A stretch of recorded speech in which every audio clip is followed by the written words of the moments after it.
Bien, son las 8 de la mañana con 53. Continúa el debate respecto a la decisión del gobierno de no decretar estado de excepción en las regiones de Los Ríos. Desde el Ejecutivo aseguraron que van a reforzar la seguridad a través de algunas medidas bien específicas para esa región. Por ejemplo, la instalación de puntos de control es lo que han dicho las autoridades. Conversamos de este tema, estamos en contacto con Marcos Ilavaca, diputado del Partido Socialista por la región de Los Ríos. ¿Cómo está, diputado? Buenos días.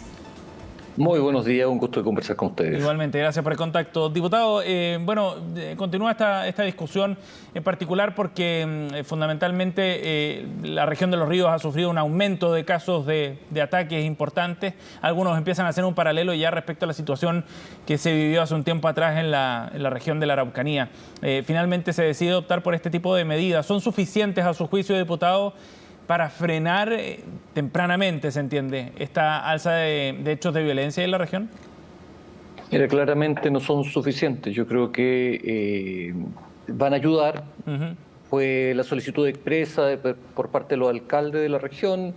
El subsecretario del Interior se reunió con todas las autoridades regionales y lamentablemente los alcaldes no son de la postura de decretar un estado de excepción constitucional y en su gran mayoría le pidieron mayor resguardo policial, se le pidió mayor dotación de policía, mejor infraestructura policial. Y el gobierno, atendiendo lo que las autoridades locales le señalaron, decidió no decretar estado de excepción constitucional para Los Ríos. Yo creo que el solo estado de excepción constitucional en ningún caso va a hacer disminuir estos graves hechos delictuales que están ocurriendo no solamente acá, sino que principalmente en la macrozona sur.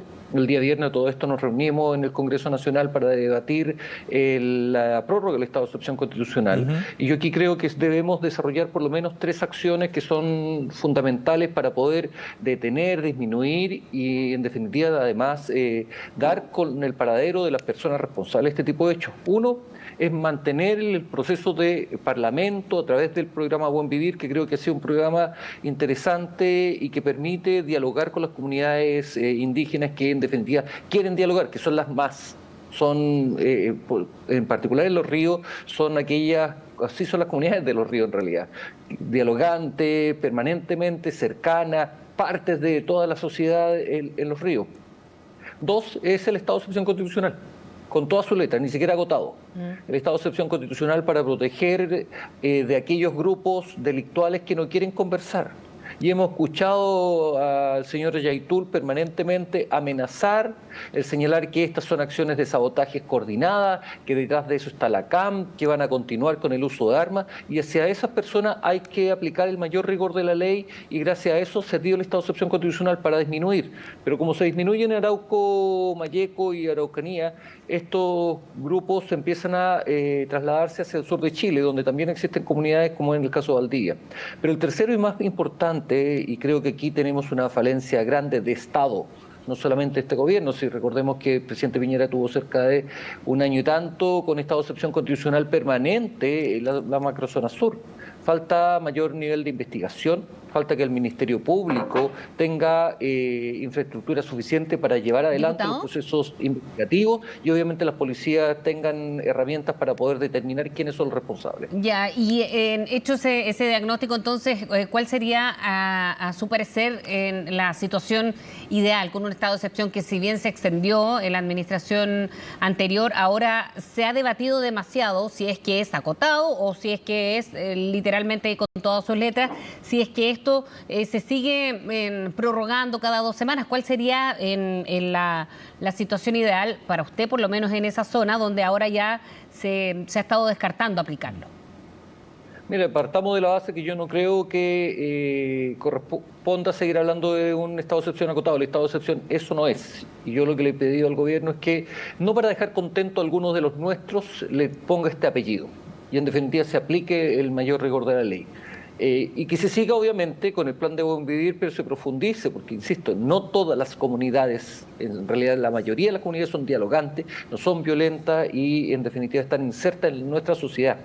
Pero en particular yo creo que donde tenemos la falencia es que no hemos sido capaces de determinar, controlar, identificar, detener y apresar a aquellos delincuentes que están desarrollando esto. Y allí tenemos una gran falencia y yo creo que el Estado tiene necesariamente que revisar cómo están los procesos investigativos y ver de qué manera mejoramos nuestra ley de inteligencia, ver cómo mejoramos la capacidad técnica de las policías para llevar adelante la inteligencia, no solamente en este ámbito, sino que además en el ámbito del control del orden público.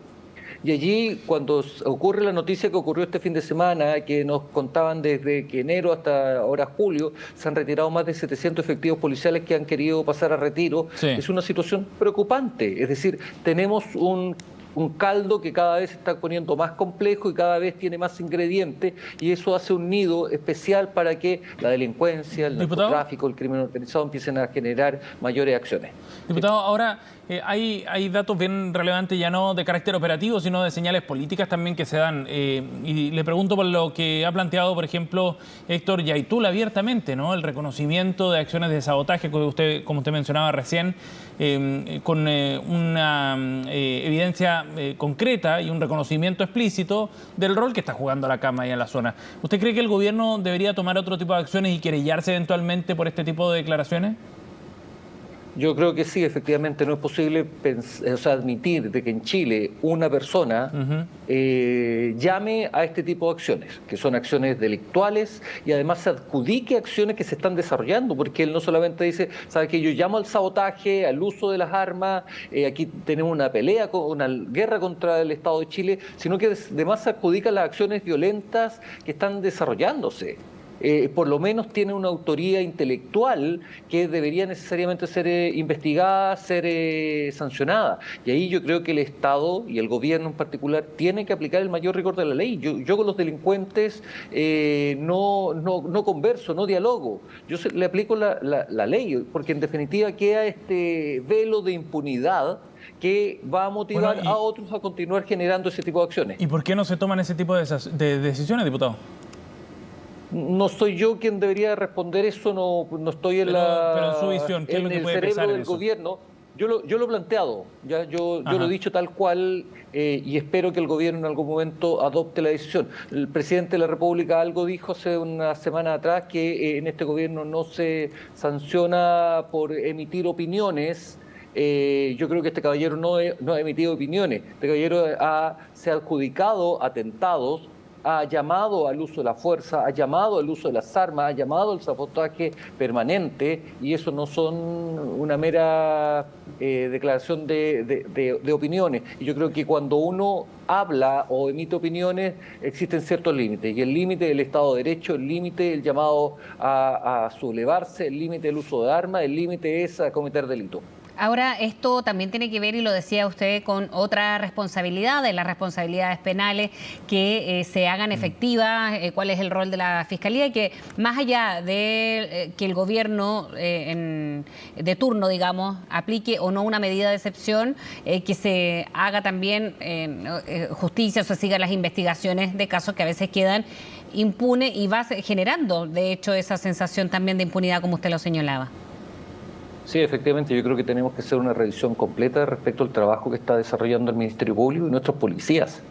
Porque en definitiva quienes están a cargo de la investigación, de dirigir la investigación, es el Ministerio Público, pero el brazo operativo del desarrollo de esas investigaciones son las policías. Y ahí yo creo que tenemos un problema que tenemos que enfrentar y tenemos que solucionar. Dentro de la propuesta legislativa que nosotros le hicimos al gobierno para mejorar el combate al crimen y al narcotráfico, iba normas relacionadas a los procesos investigativos, a la ley de inteligencia, a la ley de narcotráfico, al grupo organizado, y allí creo que tenemos una deuda, insisto. Yo creo que tenemos que profundizar este tema. Yo espero hoy día reunirme y conversar con el fiscal regional de Los Ríos, porque me interesa mucho saber en qué están ellos, cuáles son los problemas que desde Los Ríos tenemos, para poder también hacer alguna propuesta nacional. Hoy día en la macrozona sur vivimos un tema de violencia rural, y vivimos como algunos grupos o células están desarrollando esto. Pero en el norte tenemos graves problemas con el narcotráfico, cómo bandas organizadas internacionales se están metiendo en nuestro país a controlar territorios también. Entonces, cuando estamos viviendo una situación como esta, yo creo que el primer deber del Estado es darle seguridad y paz a sus ciudadanos y por lo tanto es aplicar el mayor rigor de la ley, utilizando todas y cada una de las herramientas que el Estado de Derecho nos permite. Bien, diputado de la Vaca.